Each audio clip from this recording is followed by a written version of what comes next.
And so there is one very important force that we would like to learn about today before moving on. And there is a but before that there is another please mute kar le कौन है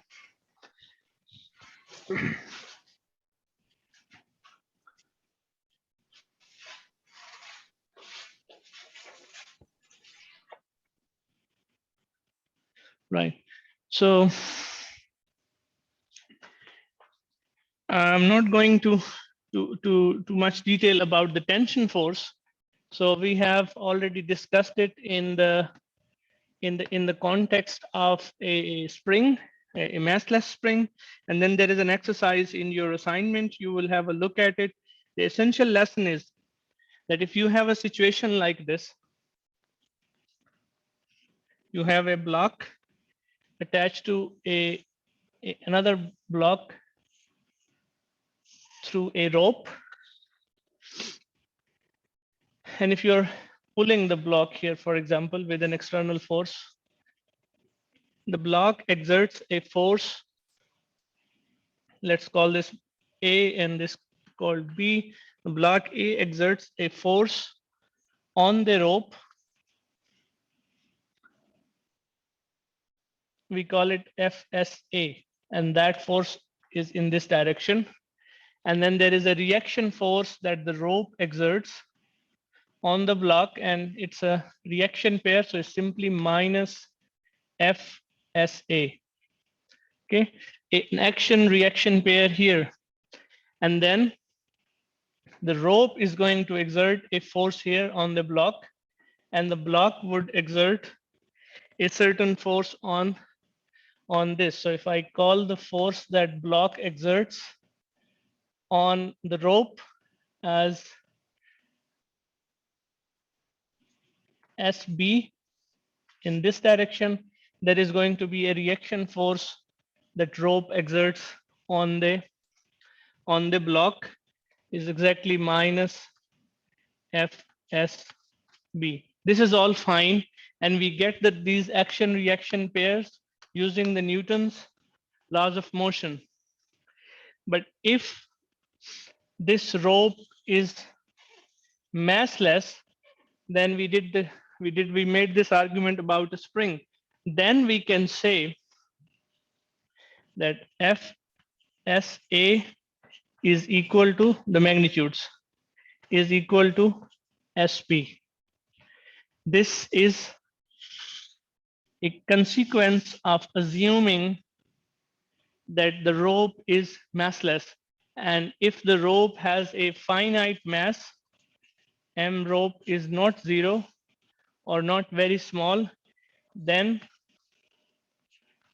Fs is not equal to Fsb. And what it means is, and this is a consequence if we say that Mr is approximately zero, this implies this. What it means is that whatever force that you are exerting on this piece of block here, this piece of block is exerting the same force on this piece of rope, and this piece of rope then exerts the same force on this if the rope is massless. And eventually whatever force you have here is perfectly transmitted to the next object, because you're assuming that the rope is just a conduit of force. A massless rope is a perfect conduit of force. It conducts force without wasting, without dissipating. But if you have a rope which has a mass, then the force on each part of the rope is different. And finally, when you get here, whatever force you are applying here would be different. This is important, okay? So whenever you are given a massless rope, then you can safely assume this. Otherwise, you have to work with this assumption. Okay, and that's all that we would talk about. Tension is another of contact forces. It's not an action at a distance force. Any questions about this? We did this before. No questions?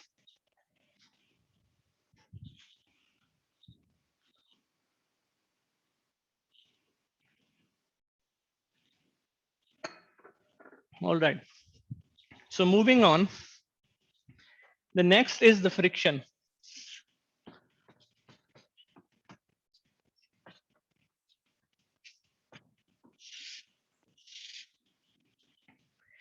Can anyone help me, sir? You will do one in the assignment. Can anyone help me? If friction is friction a contact force or a action at a distance force?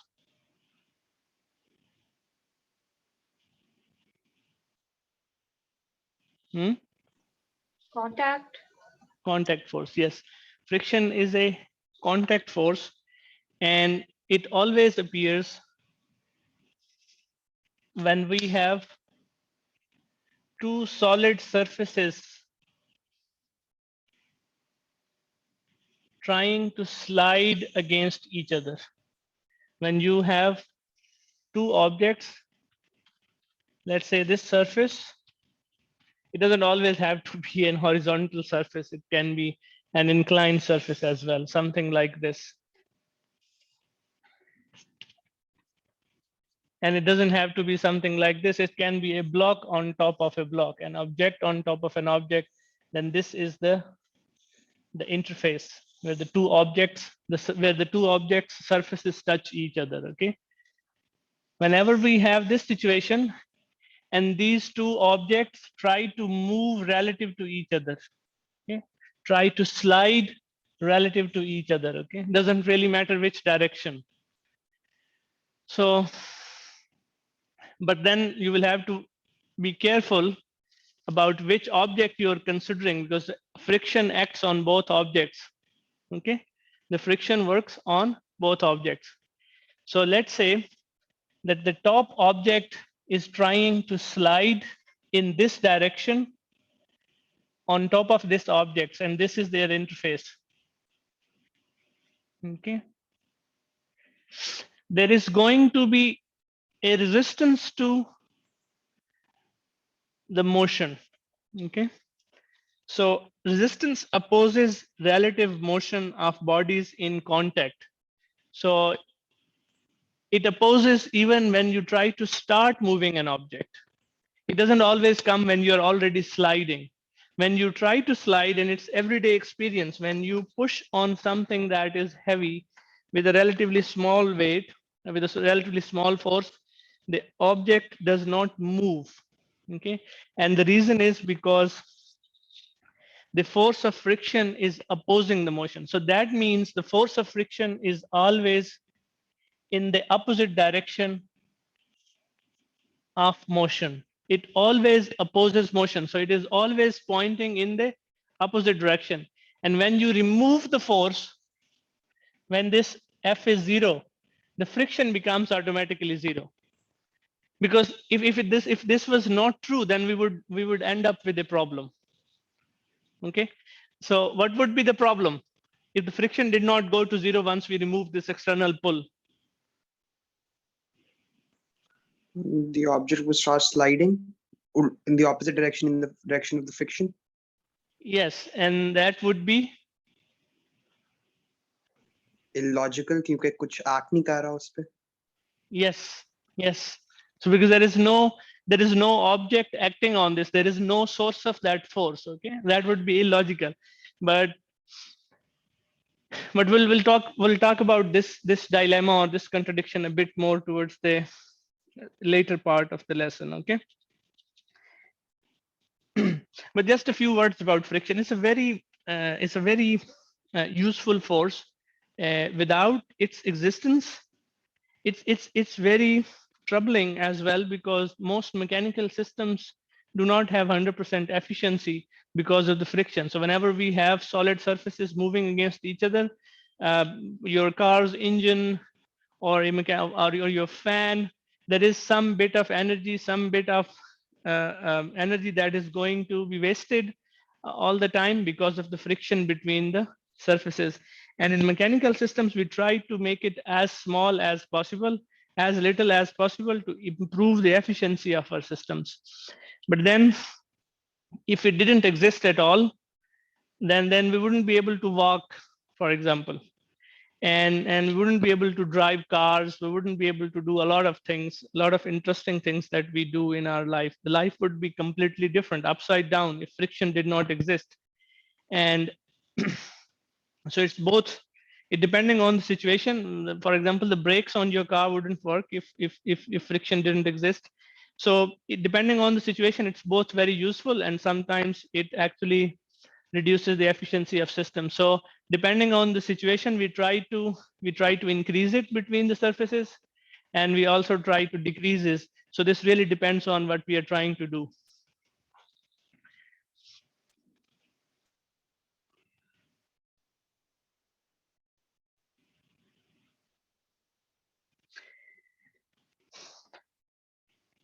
Okay, so let's, and then one more thing. So the origin of the force of friction is really microscopic. It really emerges from the forces, the microscopic forces that are playing at atomic scale. Okay, but if you want it to be really hardcore, rigorous about the origin of this force, and we wanted to calculate the force of friction, we must start with the tiny force that each atom on this object is experiencing, and then we should add all those forces and would hopefully get a final macroscopic force that this whole block is experiencing. And this is extremely this is almost impossible, first, and second is impractical. It would be a lot of waste of resources, and that is why usually we do not really work out the friction from microscopic scale, although it does exist at the microscopic scale. And in principle, if you wanted, you could, and if you had enough resources, you could add up all those forces to get the macroscopic force. What we try to do usually is to work with empirical observations. Okay, so we have learned about the friction between different surfaces by making lots and lots of experiments, and then we have made some very important conclusions that then we accept and use them in our applications. Right. So let's say, let's do an experiment. So you're pushing on an object with a force F and looking at its acceleration. Okay. Now you push with a certain force and there is no acceleration. So your graph is still on here. And then suddenly at a certain point, as if magically, the object starts accelerating. The acceleration suddenly becomes non-zero. The object starts moving. Okay. And it is the force of friction which is responsible for this part. So it is friction all along these different values of the force that you are applying. For example, this object, you're applying a force on it, a small amount of force. It doesn't move. Then you make your force bigger, and then suddenly it starts moving. So this is the point where you have your applied force has overcome the force of friction, which is acting in the opposite direction. So until here, you have a situation Fs minus F. Usually the equation would be Ma, right? And what you have is Fs minus F is equal to 0, no acceleration. Two forces are acting, and the force of friction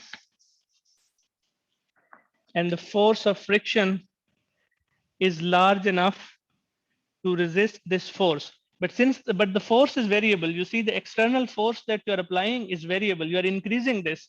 What about friction then? What about friction? Forget about the subscript S. We'll come to this in a minute. Okay. So this is the force of friction. This is the force that you're applying, but you're applying a different force.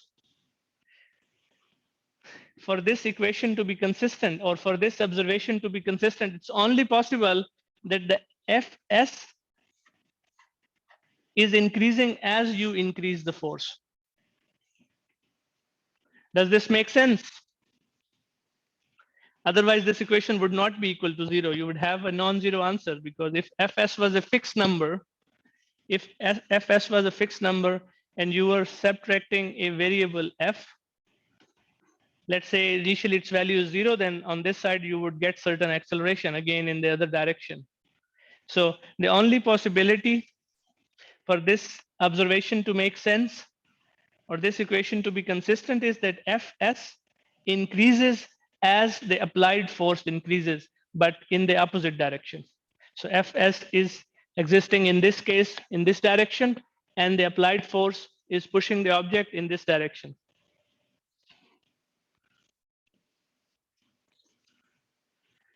Okay.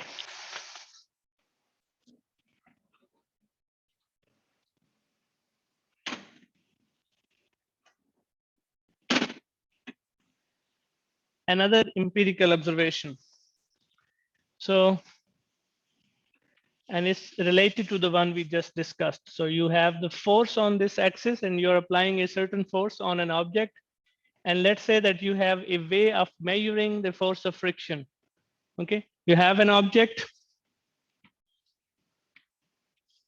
sitting on another object, you're applying a force F, and the force of friction between the two surfaces is trying to oppose its motion. Okay. So what happens is, as we just discussed, that as you increase the force F, the force of friction increases.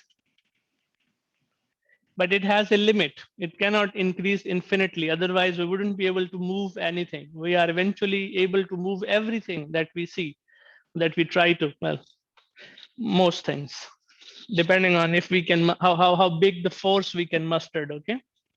All right. At certain point, and if you are measuring the force, the object is not moving. At some point, the moment the object starts moving, and if you are measuring the force, the friction drops. Okay, and then it continues with a nearly constant value.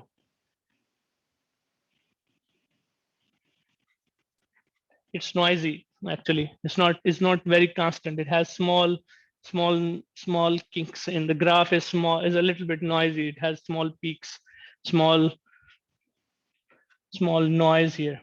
Okay, so this is what happens, that you keep applying the force, and this is the regime where the object is not moving, or the acceleration is 0, and this is the regime where the acceleration is non-zero.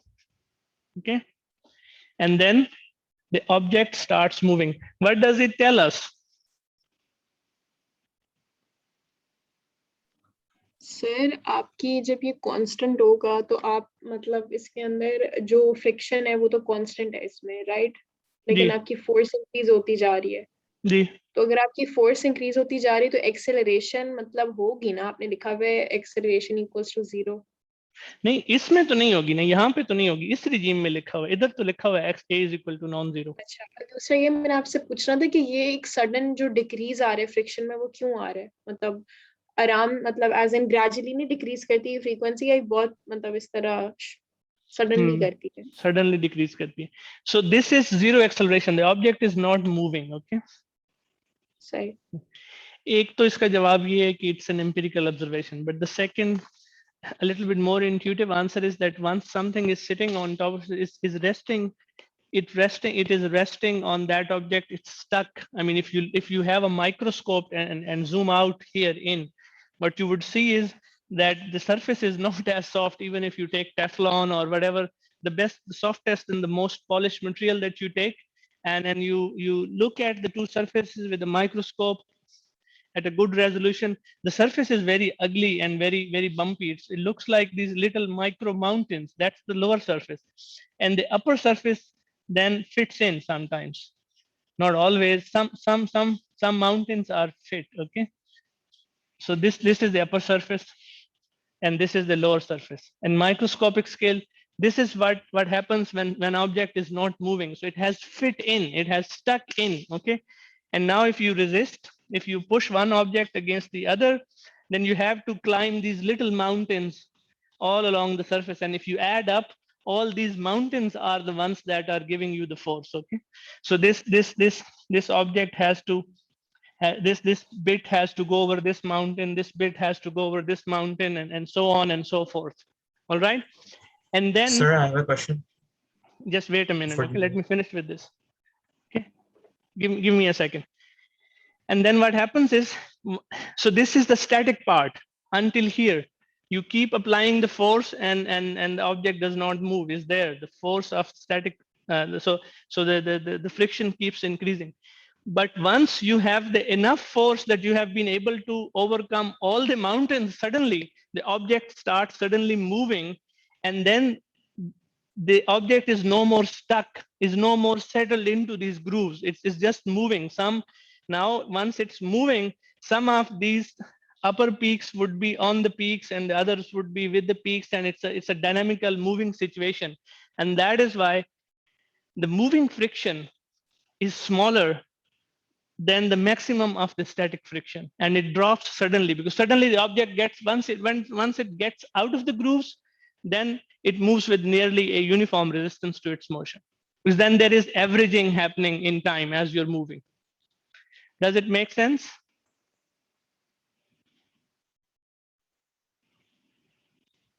Okay, and why does the graph decrease vertically down after f becomes max? So there are two regimes. So in this part here, the object was not moving, although you were exerting a force on it. I don't have an object here. So let's say, for example, this board. So when I exert a small force, is not moving now. I'm exerting a force downwards, it's not moving. Okay, I'm exerting a force and it's not moving. And then once I max out, then the force of friction becomes smaller. Once it starts sliding, once it starts moving, then the resistance to the motion is smaller than the maximum. And you see this when you have to push something, and it's very harder to start sliding something. And once something starts sliding, is much more, is a little bit different. It's better than the position that when the object was at rest. Once you have a moving object, you can keep pushing and it's easier. And when you push an object, you also sometimes feel a jerk. Or for example, when you're learning driving, and if you're learning driving on a manual car, what happens is that a lot of times with the new drivers, once you let the transmission transmit the power, and you have to push the accelerator. So if you don't push hard enough with the right, let's say with the right timing, the engine stops, because the engine cannot climb over this bit. But then if you push the accelerator a bit more, you put more power, then the engine doesn't turn off. It goes over, but then you feel that it actually goes over much faster. And the reason is the jerk that you feel in the car is because of this sudden drop in the resistance. Okay, you accelerate your car, you put the force to climb this peak, but once you are over it, the resistance suddenly falls, and then you have surplus energy, you have surplus force that quickly accelerates, and you feel the jerk. Okay. But the important point is there are two regimes, the static friction and the kinetic friction. The moving friction and the static friction.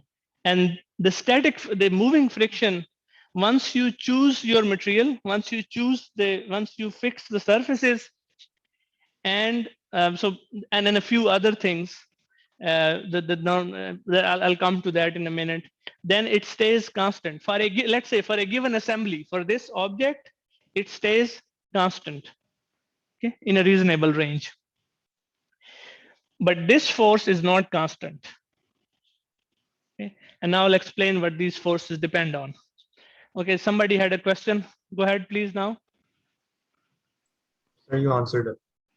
Okay, so during motion, F can never be max, right?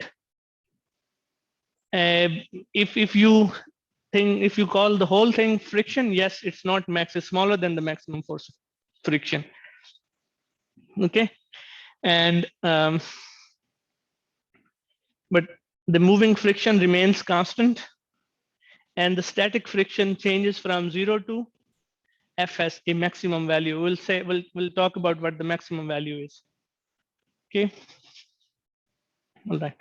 Sir, Yes.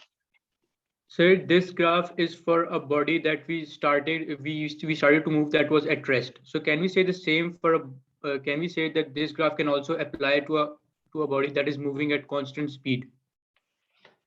Moving to a constant speed, then you would have just the kinetic part of the friction.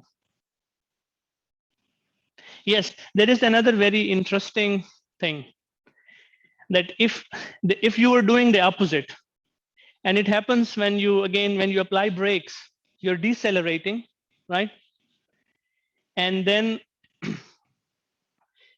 you start reducing the force of engine on your wheels, okay? And you're coming back. And if you don't soften your foot on the brake, what happens is that your car suddenly stops, because you go from the kinetic friction regime to the static friction regime.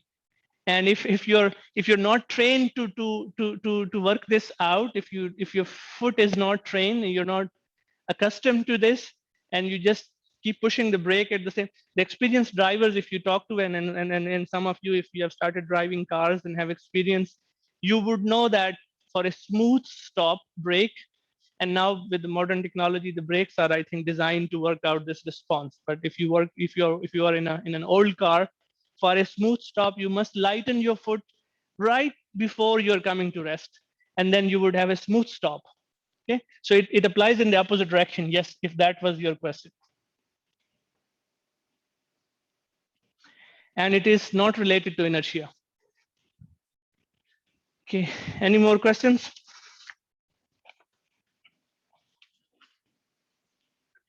So the static part of the friction, since it is between always surfaces, and there is another force that we always have between surfaces. What is that force? The normal reaction. Normal force. Okay, normal force that this lower surface is exerting on this, the normal force. Okay, the force, the static part of the force can be 0, the Fs, this regime here. Okay, Fs can be 0, but the maximum value that it can take is, let me, before saying this, let me say this, that the maximum value of the static friction, the Fs max, is proportional to the normal force, this force. Okay. The more the normal force, the more the friction, linearly proportional. Okay, and then Fs max, to convert it into equality, we must introduce a constant of proportionality, okay, mu n. All right, and this is called the coefficient of friction. So this relates the normal force with the force of friction, and this relation is not vectorial. You must be aware of that. Mu is a scalar, and n is not vectorially related to this force, because n is pointing in this direction, and force, if the motion is in this direction, then the Fs is pointing in this direction. So there is no vector relationship between F and S. And in fact, if any, it is the 90 degrees. Okay. So this is a scalar equation. The magnitude of the force of friction, direction of the force of friction, you must always figure out from the direction of motion. And the magnitude you can figure out from the magnitude of the normal force. Right? So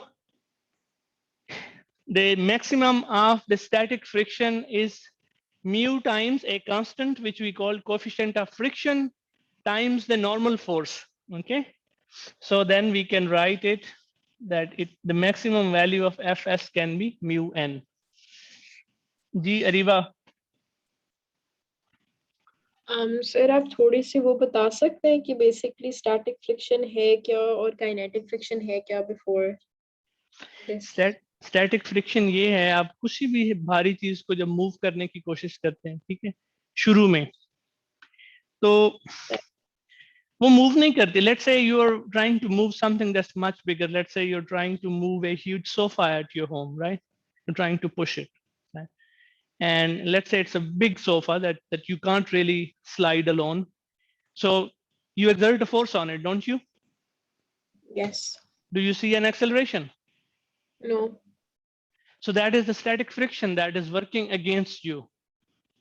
Sorry. But it's not really, and the force is still on the sofa. Both forces, your force and the force of static friction, both acting on the sofa, and it's canceling your exerted force perfectly. So you exert a force F1, and the force of friction gives you the same force F1, and the net is, the sum is, the vector sum is 0. It's in the other direction. So they are in the opposite direction. No acceleration. That is static friction. Okay, this is static. Then you push another higher force, and Fs just follows suit. It brings a higher resistance. Okay, and then you say, okay, you can't move it. You ask your sibling to help you. Okay, now you're two people pushing on it, so that because you had a maximum limit, you could go, and then you ask someone to help you. Then you keep going on. You keep increasing the applied force, and there is a limit of the static friction. After some time, you max out, and then you can exert finally a third force that is bigger than this one, and there would be a net acceleration. The object starts moving. That is when you have switched the regime. So you have gone from the static friction to kinetic friction. Once the object starts sliding, then you're in a different regime. Then you're in this regime.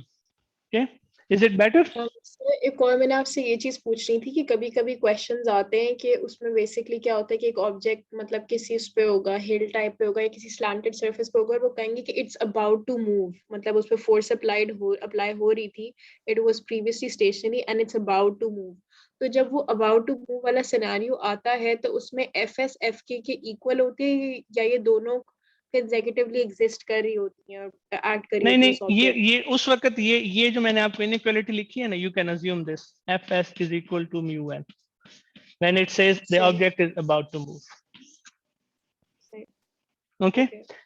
Okay, so this is the static friction. What about the kinetic friction? So the kinetic friction, which is different, we saw, is always nearly constant. Okay, you see, is constant. So it's proportional to, again, the normal force, and then there is a constant of proportionality. Okay, but now help me, can the both mu's be same, the one in this equation and the one in this equation? Because the normal force is the same. Okay, this one and this one, both the normal force is the same. Okay, and our experiment tells us that the force of friction is different in the non-moving regime and in the moving regime. What does that mean? This is only possible if this is different, if this mu is different from this mu. Okay, and they indeed are. Okay, the coefficient of static friction is sometimes written as mu sub s, and the coefficient of dynamic or the kinetic friction is written as mu kn. So this is important, this one and this one. Any more questions about friction?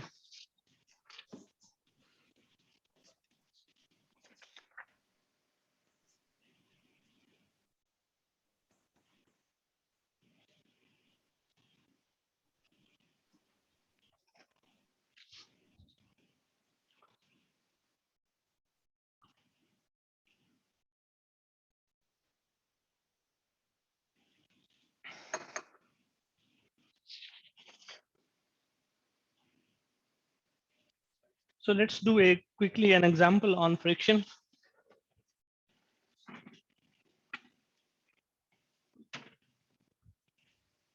now when you would start solving the problems with the force of friction present, your free body diagrams of all the problems previously solved would change because you would have an additional force.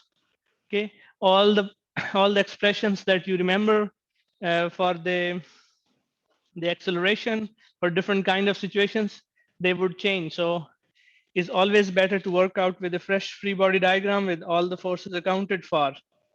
Okay, let's say we have a situation that we have an object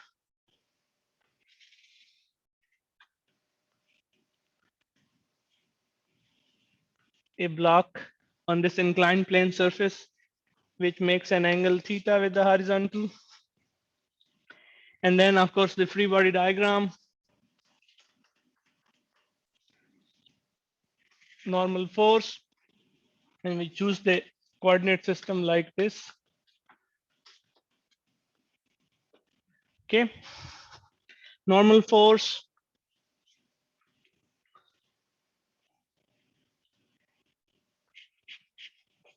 and weight.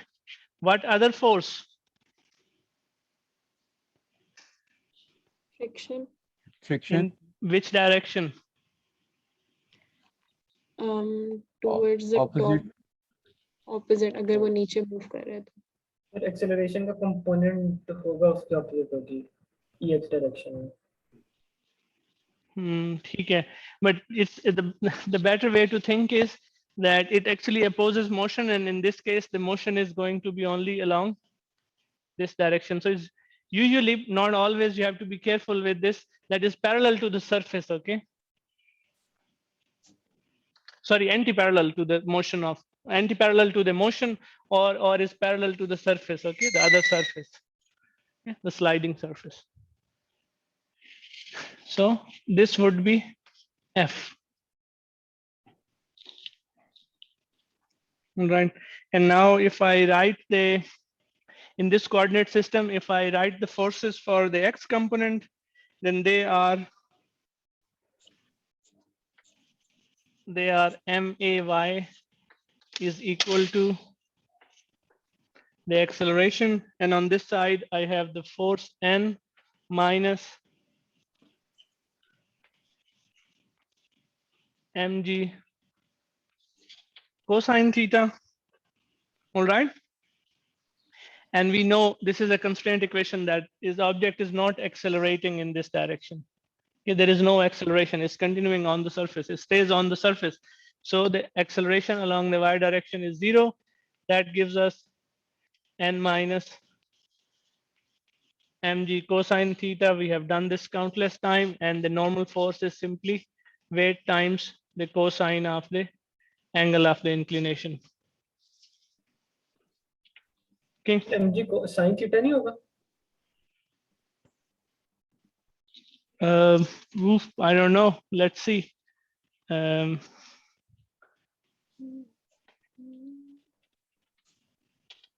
नहीं sir, ऊपर वाले में mg sin theta होना चाहिए. Okay, so और this दोनों is का cos theta लिखती है. this is the what is this component of weight? तो What ये is- mg cos theta होगा. mg cosine theta, and that is the force in the negative direction acting in the along y-axis. No, नहीं sir, ऊपर वाले में. कौन से वाला ऊपर वाला? तो जो अपने दो वो EX वाले ना, उसमें mg cos theta लिखा हुआ है. MAY वाले में. यहाँ पे? जी सर. तो मैं यही तो बता रहा हूँ कि मैं यही तो बता रहा हूँ, ये देखे ना कि ये क्या इसकी y एक्सिस किधर है? ये y एक्सिस है, ठीक है, ठीक है सर. और ये x है, ठीक है. ठीक है सर. तो इसमें एक नॉर्मल फोर्स है अपवर्ड्स इन दैट डायरेक्शन, और एक वेट का कंपोनेंट है इन दिस डायरेक्शन नेगेटिव. ठीक है सर. ठीक है, ठीक है. और अभी आपने देखा नहीं, आप खुद ही तो बता रहे हैं कि ये mg कोसाइन है, ये ठीक है mg सर. साइन है. ठीक है, तो अभी ये मैंने सिर्फ ये देखे ना, यही तो लिखा है n minus M G cosine is equal to M A Y, और उसी को जीरो किया है, N is equal to M G cosine theta. ठीक तो है सर। ये ठीक है। अब एक्स डायरेक्शन में क्या होगा, forces M A X is equal to, so one of the forces is, what is one of the forces?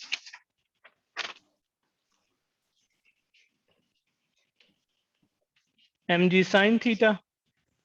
Okay, इसलिए तो नहीं कंफ्यूजन हो रही कि मैंने y पहले लिख दिया x बाद में लिखा है ना। you have to be you shouldn't worry about these things.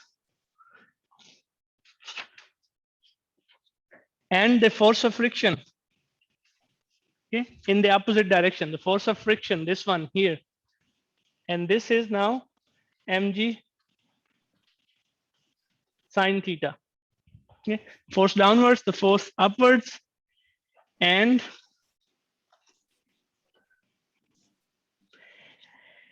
now let's impose that. Okay, let's impose two things: that the block is not moving, is about to move. Okay, when the block is not moving and is about to move, you can set this equals to 0, no acceleration, because it is about to move, it hasn't started moving. And mg sin theta. And now this, what does this become? The block is about to move, it is not already moving. Static friction. Which friction? Static friction. Static friction. And what is static friction? The max value of the static friction, because we are saying about to move. Mu Mu Mu s n. n. Hmm? Mu is n क्यों होती है? जी? n क्यों आता है? n क्यों आता है? Norm. That's the definition we just explained, that the force of static friction, the maximum static friction is proportional to n. This is an empirical observation. We've done a lot of Okay. experiments, and this is what we have discovered. And then we just get the proportionality constant mu s n.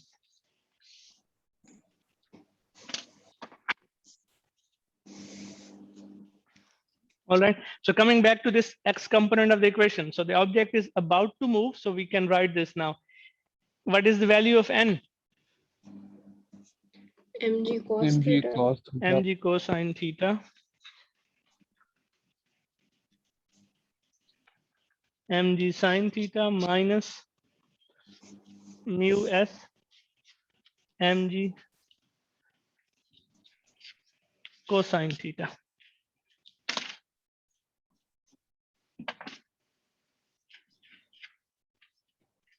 All right, so can we simplify this? M cancels, M cancel. And otherwise it's a non-interesting equation. I mean, you have the object is about to move, okay? And the force that is pulling it downwards is equal to the force of friction. And then you just get a new expression in this case, that the force of friction, static friction, is the maximum static friction is simply equal to mu s mg cosine theta.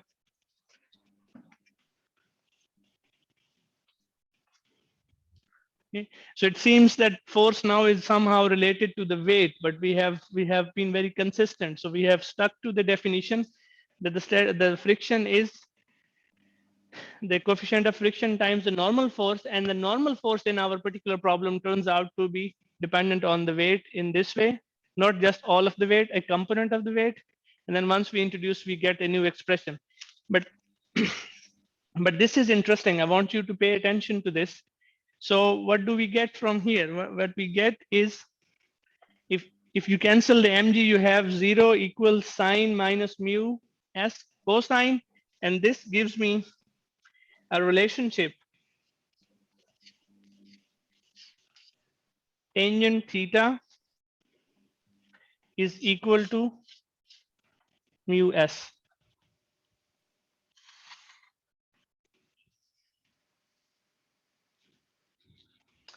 Do you follow to this point from here?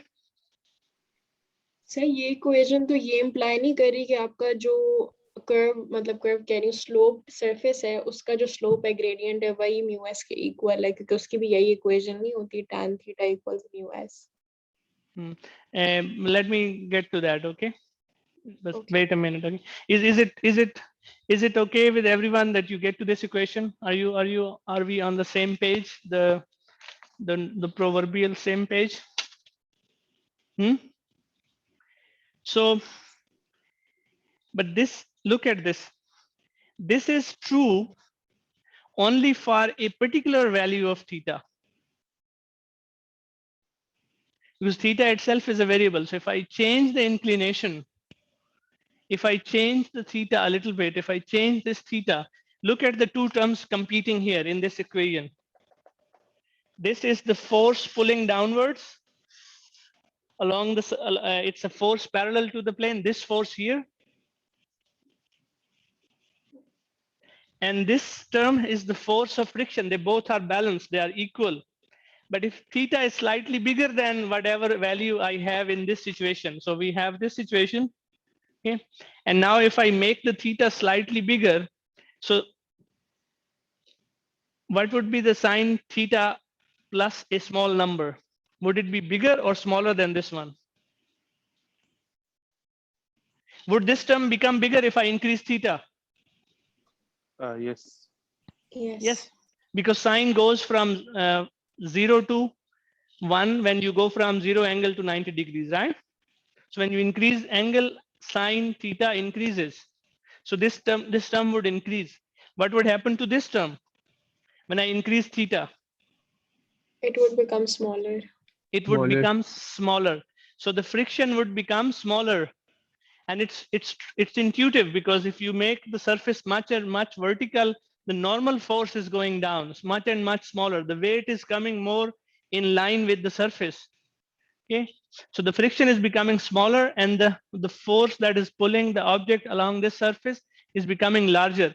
So it would be moving. This condition would not be true anymore. The acceleration would not be zero, and this relation would not be true. So this is theta max.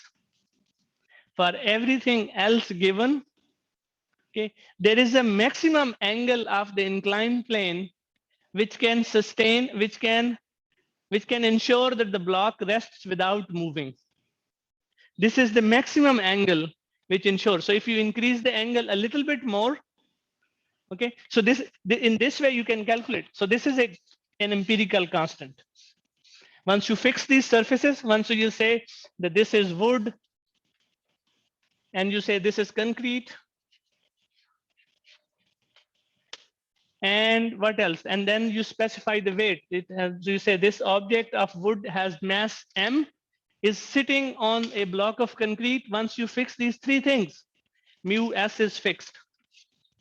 It's constant then. So this is a configuration of your system. Once you fix the mu s, then there is a maximum theta that you can have on this inclined plane and keep the object stationary. Once you increase that value, theta from this value, theta max, the object would start sliding down.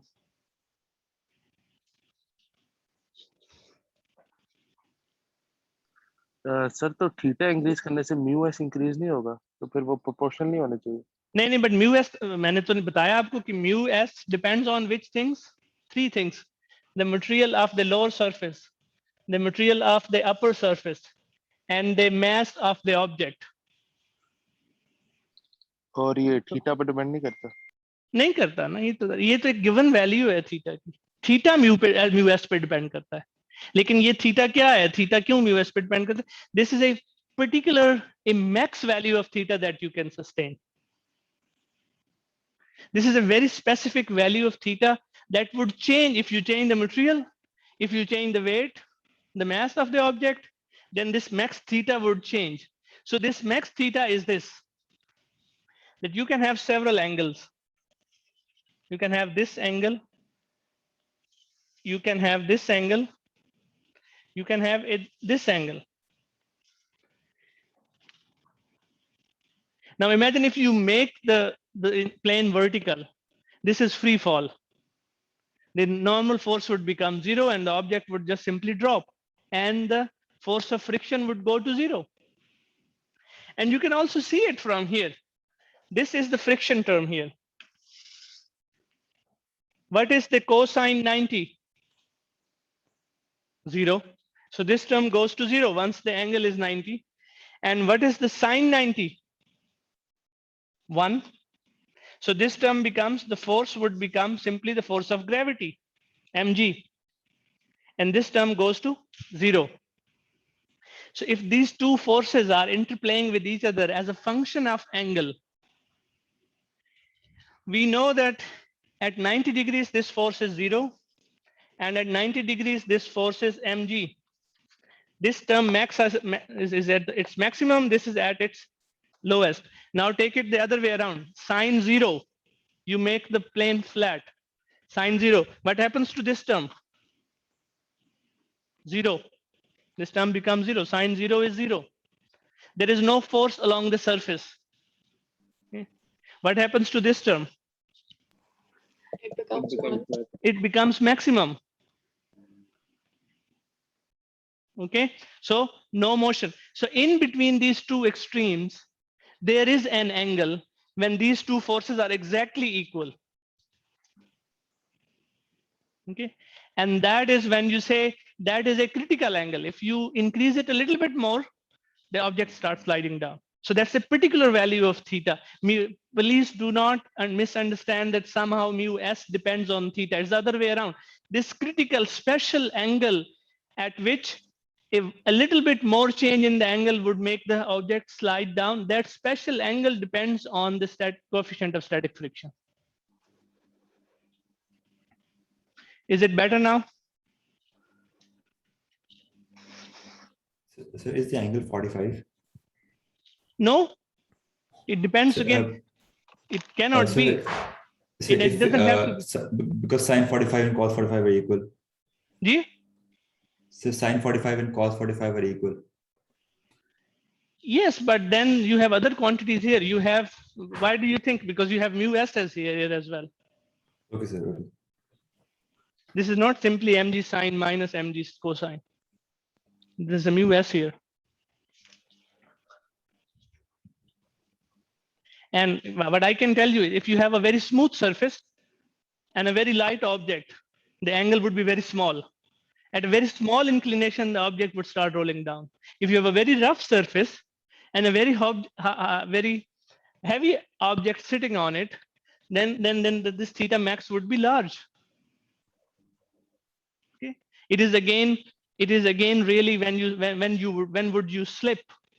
When you are on an inclined plane on a ramp, for example, and it is wet outside, it really depends on your weight and the inclination of the ramp and the static friction between your shoes and the ramp. Okay, they would determine whether you would slip or not. And now it's quite intuitive, because if you are going on a steep ramp, then you're more afraid, because you're more likely to slip. So this has become part of our cognitive perception.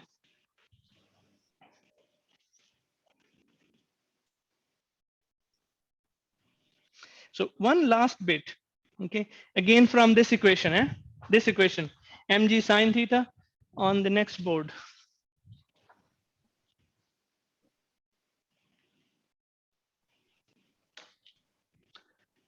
So can I just take this situation, max equals mg sine theta minus mu mg cosine theta, okay? Now let's just cancel mass from everywhere, okay? And let's say this is our acceleration. We are in an accelerating situation. We are moving actually. So the acceleration turns out to be sine theta minus mu cosine theta, okay? So this is the new expression for the acceleration. Remember, previously, what did you have? G sine theta, right? And now you have, so the acceleration would be smaller. The object would accelerate slower. So this term is being subtracted. Now, this is what I mean when we say that do the sanity test. If I set the friction to 0, ignore friction, that means set mu to 0. Do we recover the A is equal to G sine theta? Yes, we do. Okay. If you, yes, that's practically it. And the acceleration is smaller than what you would have in the absence of friction. It makes sense. One more thing now.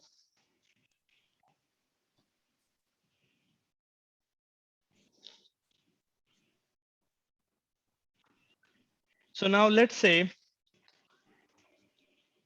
that mu is somehow very, very large. Okay, very, very large. And G is, you see, is close to the surface of Earth, is fixed. G is a constant. And let's say you have fixed the theta, you have set up an inclination plane. But now let's say that mu is very, very big. What would happen then to the acceleration? Would become negative. Yes.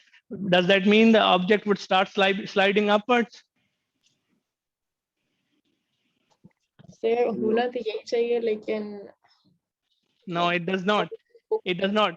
And the fundamental problem, the two things. One is that this force is a reaction force, is a responsive force, is a response of motion, is a response of acceleration. And it ramps up as this thing goes up in the static part. But let's say we are in a kinetic part, you have to be very careful. Look at this.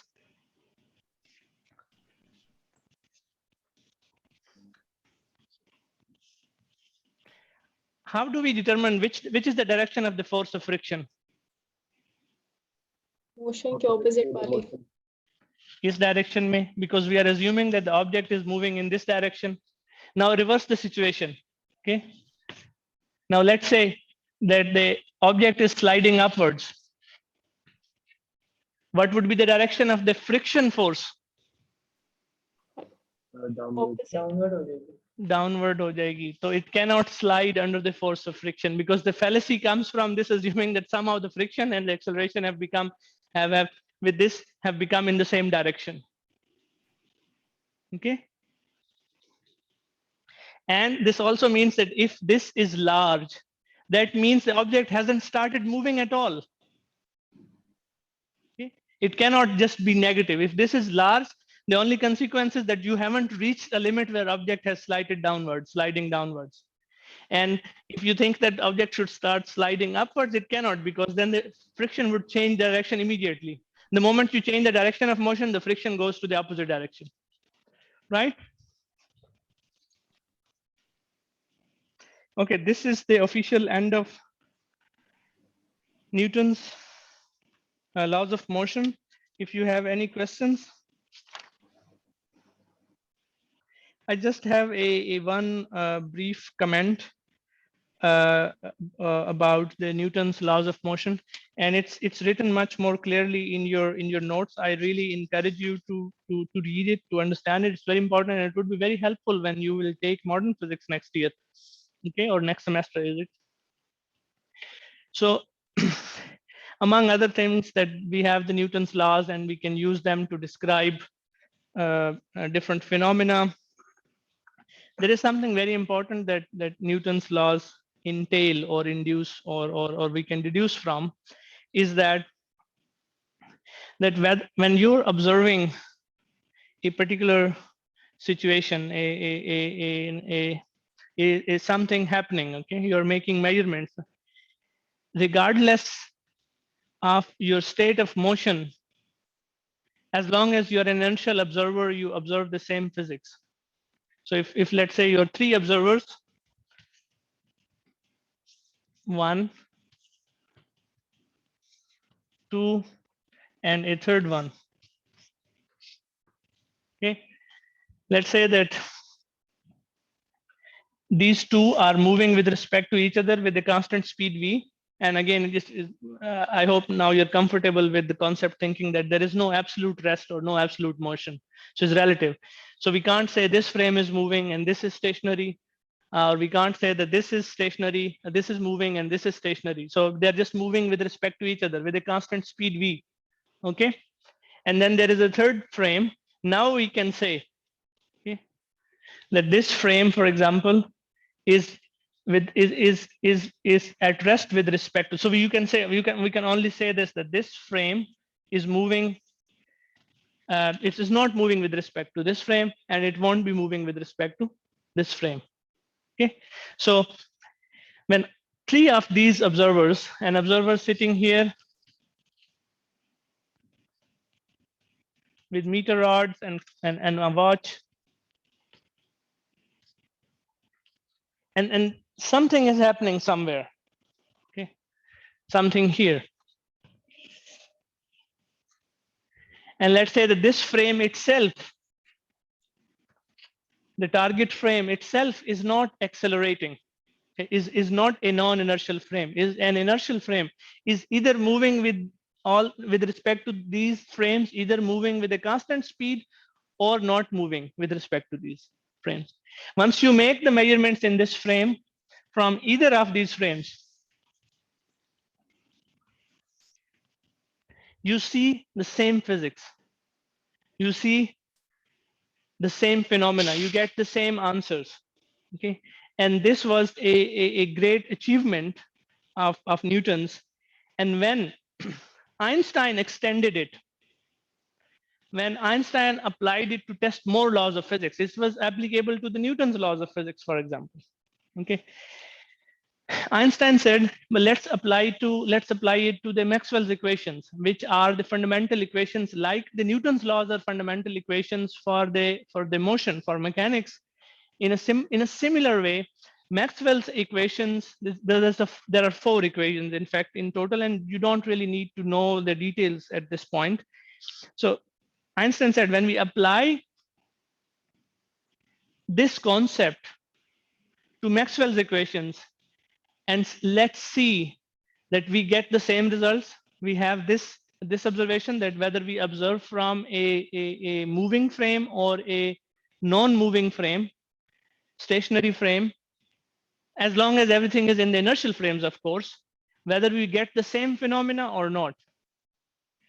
And he realized that yes, you do get the same phenomena. The only little tweak was that you would have to assume that electric field and the magnetic field are the facets of the same reality. They're two things, okay? So the only difference in observation would be that an observer might be observing just the electric field, and a moving observer might be observing a bit of the electric field and a bit of the magnetic field. And he came to the conclusion that since the two things are one and the same, so the Maxwell's equations are also, they also hold this important conclusion of the Newton's laws of motion. Then Maxwell's equations are the ones which predict the existence of light, the light that we see around. It is nothing but the oscillating electric and magnetic fields. Probably you have learned this much about light in your school. But then Einstein came to this point. Let's say if Maxwell's equations do not matter whether you're looking at a phenomena or looking at them from a moving frame or a stationary frame, then so should be the light, because it's a consequence of the Maxwell's equations. And it turns out to be true that when you measure the speed of light, of course, the Maxwell's equations not only predict and describe light, they also predict and give us a finite number about the speed of light. They predict that the light moves with a particular speed. So Einstein said, then what about the speed of light? Well, turns out that the speed of light, whether you are looking at measuring the speed of light from a moving reference frame or a stationary reference frame, it turns out to be constant. It turns out to be the same. Now that's a contradiction. How could you measure the speed of something from a moving position and from a non-moving position? And that is what was the basis of the special relativity. And Einstein said that the laws cannot change. Okay, the laws of physics remain the same. What changes is the length and the time for different frames, the intervals in space and the intervals in time. With this sacrifice, in a way, we managed to save the laws of physics. The laws of physics remain intact, whether you are in a moving frame with a constant speed or in a stationary frame. But what does not remain intact or what breaks down was the Newtonian absolutism. And that is why we have relativism. That is why we call relativity a theory of relativity. Okay? Because the space is no more absolute. The interval, the distance between 2 points really depends on who is looking at it. If you are looking at it, or if a moving observer is looking at it, you probably have a notion of special relativity, okay? And the time interval between two incidents, between two events also depends on who is looking at. So this is the sacrifice that we make, and then we keep the laws of physics intact. And that is the basis of relativity, okay? And with this, I think that's the end of Newton's laws, and we would start something new. Any questions so far? Not very philosophical questions now, but any other questions or any non-philosophical questions?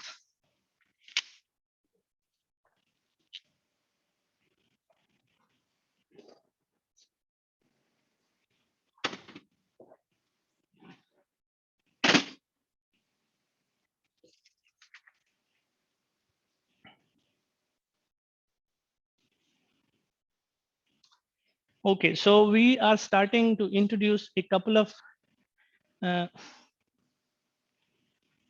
yes, on Piazza better, not here. As long as it observes, it's not obscene or something. So we're going to introduce a few new concepts. But you might be wondering, why do we need more concepts? It seems that Newton's laws are pretty fundamental as long as macroscopic universe is concerned, and we have used them.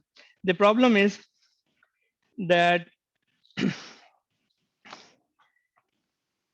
so this is what Newton's machine does, okay?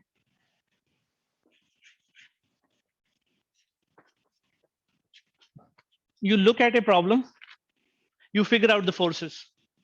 Once you figure out the forces, then Newton helps you.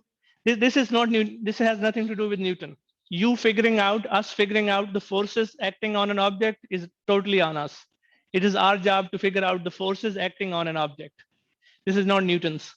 Once we have done that, then Newton helps us get the acceleration from the forces. We start with the force, we go to acceleration. From acceleration, we go to velocity. From velocity, we go to the position vector. Now, position vector as a function of time is something very important. Once we know this about an object, we know almost everything about that object that we can be ever interested in. We know everything about that object. We can predict its future. We can trace its past. What else would we can make its trajectory, where it would go. Okay. What else could we be interested in? We can figure out its energy. We can figure out its momentum. We can figure out all the physical quantities that we could be interested in about an object once we know its position vector as a function of time with some initial conditions, of course. All right. Now the problem happens that when you have an object far away from Earth falling towards Earth, okay,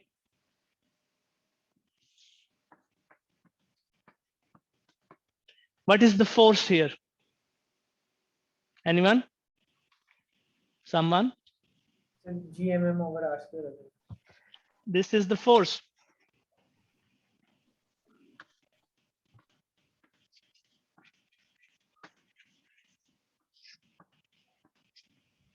Okay. But can we know the force?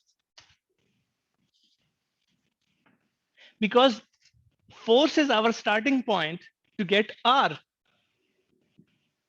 But for this case, R is our force is dependent on R. Do you see the problem?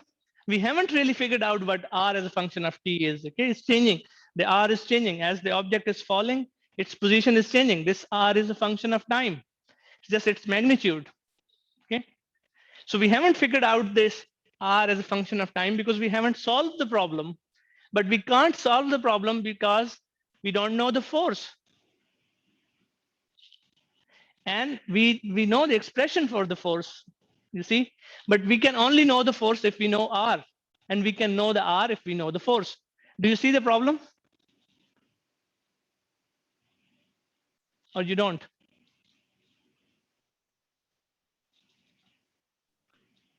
से इसमें So R पे say- dependent है ना जी basically. जी बताएं दोबारा. मैं कही थी इसमें भी अगेन आपकी जो फोर्स है वो R पे डिपेंडेंट है. अगर वो नोन नहीं होगा तो फिर आप उसका नहीं निकाल सकते ग्रेविटेशनल फोर्स वगैरह. बिल्कुल. तो we are stuck for this problem. An object falling towards Earth, we are stuck. We can't solve this. We can't use Newton's machine. Okay, and that is why we need another framework. Okay, we essentially get to that framework using Newton's laws. We do not violate them, but it is essentially to deal with problems like this. It's not always convenient to use the straightforward Newton's laws to different problems. Okay, that is the motivation for us to study the two more concepts, work and energy. Work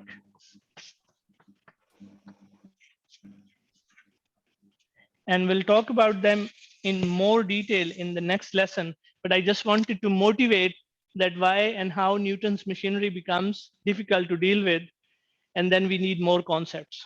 Okay, work essentially is a purely a mathematical construction. You can't really imagine it in any way. It's not really related to our common everyday experience. Okay, so it's a mathematical concept that helps us solve and deal with problems like this. Okay. Any questions with this? I would end it for today. Sir work energy ये हमारे mid में होएगा.